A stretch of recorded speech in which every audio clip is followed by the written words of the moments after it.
Oggi trovare lavoro non è una passeggiata, figuriamoci se poi stiamo parlando del primo. Da quello che vedo, le difficoltà sono di due tipi. Il mercato del lavoro in Italia non è un ambiente facile da capire e non esistono delle vere e proprie linee guida.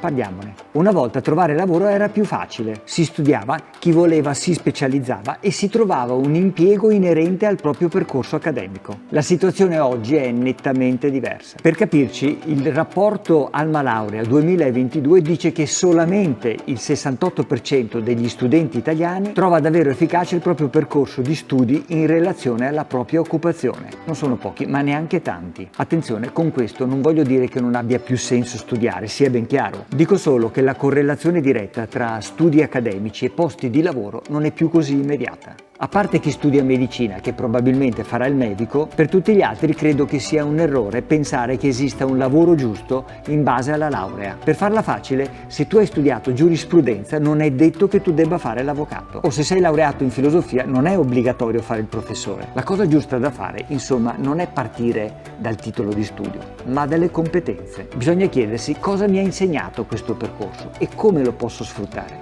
La seconda dritta che voglio darvi è: non guardate solo i vostri punti di forza. Quante volte capita di guardare un'offerta di lavoro, leggere alcuni dei requisiti e dire no, questa cosa non lo so fare bene, lascio stare. Questo equivale a sbarrarsi la strada da soli. Anche qui, proviamo invece a cambiare approccio. Lavorare non vuol solo dire mettere in gioco le competenze esistenti, ma anche svilupparne di nuove. Per esempio, all'inizio della mia carriera di analista non avevo tutte le competenze necessarie. Sapevo delle cose, ma il resto le ho imparate sul campo. Il vostro primo lavoro sarà così. Non saprete tutto subito, ma avrete tanto tempo per imparare. È importante pensare al primo impiego non solo come un'opportunità lavorativa, ma anche come un'occasione per imparare cose nuove. L'errore più grande, secondo me, è cercare una posizione che non sia in qualche modo anche una sfida. Non dovete essere al 100% a vostro agio con i compiti che vi verranno richiesti, perché significherebbe che quel lavoro non ha nulla da insegnarvi, cosa che può anche andare bene se avete 30 anni di esperienza alle spalle,